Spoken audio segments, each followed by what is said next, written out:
Hi, my name is Gibson, and I'm the creator of the Personal Development School. This is your daily breakthrough video, and in this video, I'm going to talk to you a little bit about how childhood trauma can affect parenting as a dismissive avoidant attachment style individual. So, this is a really important concept, and it's that whatever we don't fix or heal or transform within the relationship to ourselves will touch people we care about, touch people we love just by extension. And our own behavioral patterns naturally sort of spill onto others. And this has an extra strong effect when it comes to the relationship we have with children. So the first point here that can show up is sometimes a dismissive avoidant parent will fear making too many compromises of themselves and losing their own autonomy or independence. And so what we'll often see is like a dismissive avoidant being like, oh, now that I have children, what if I can't have enough time alone? What if I can't do these projects or these things that I'm really focused and working on? What if I can't, X, Y, Z? And there can be this fear of compromise and fear of losing their autonomy that actually can create some resistance to really partaking in everything needed to really enrich that child's life. And this is obviously existing along a continuum. It's not always like something super extreme, but it can be there. And it's important to be cognizant of, because a lack of compromise for children, a lack of being like very present with children can actually have a huge impact on their well-being long-term. Number two, fear of losing time to yourself or your own interest, and fear of losing the ability to meet your own needs. And part of this comes from you being the primary source historically of meeting your own needs. And actually part of healing this in advance will be learning to healthily rely on others and express your needs to others and receive your needs being met from others, so that you see that there can be this two-way exchange in all the relationships you have, and it will make you sort of like more open-minded and open-hearted when it comes to nurturing and investing in the relationship with children. Number three is sometimes the emotional unavailability component. So it's really important to work on that, which is when you are around your children, being more present, being more just like able to really see them, validate their feelings, notice what they're feeling. And that actually all starts with really like nurturing the emotions that you have in the relationship to yourself and making those okay as well. Number four is the lack of attunement.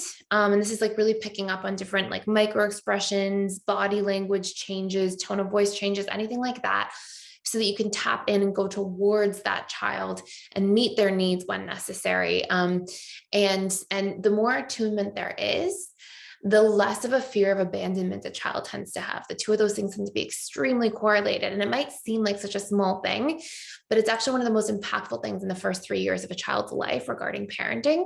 And the first 3 years of a child's life are actually some of the most important times in general. And you'll see so far out of these four, is it so much of what is needed to become the best parent is actually you healing yourself first, you healing your attachment style, becoming secure, overcome these different blocks and obstacles that exist within your own programming and psyche. And if you want to try for free a course for 7 days, you can try out the dismissive avoidant reprogramming course by clicking the link in the description box below, print off the workbook, have access to all the resources for that course, and really dive in to some of the exercises needed to help you reprogram your attachment style and any of the limitations that might exist, especially when it comes to yourself, and then obviously how that affects your relationships to others. Number five is not making space for emotions to be expressed. Sometimes feeling like emotions are bad or they make you feel uncomfortable, and sort of like shirking them or like deflecting them really would be a better word. And again, that's going to be because of the way that you were parented as a dismissive avoidant, and that was what your subconscious comfort zone was in terms of how emotions were treated and tended to. But these are things that we want to change, that like sort of trauma passed down through generations from taking place, and work to create transformation instead. Number six is sometimes irritation or irritability. That's usually because there's unprocessed stuff that you're trying to suppress, and it's basically trying to make its way out and get expressed in some form. So sometimes it can be expressed in minor irritability or irritation. And number seven, impatience. And all those three things together are important things to dissect, important things to recognize. If you're feeling that way, there's some kind of unmet need that you want to express to others as well, and bring to the forefront. And when there's too much irritation and impatience and stuff like that, when a child receives that, even if it's just in teeny tiny forms, it actually feels like a pretty profound rejection to a child because their world is so small.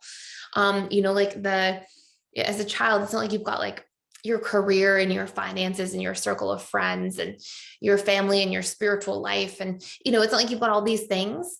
It's like really just your parents at the beginning. And so little rejections can feel really, really impactful for a child. And it's mindful to be aware that some of that irritation or impatience doesn't accidentally get spilled onto the child themselves. Accidentally giving too much independence to kids when they actually need more of your direction, need you to be more hands-on.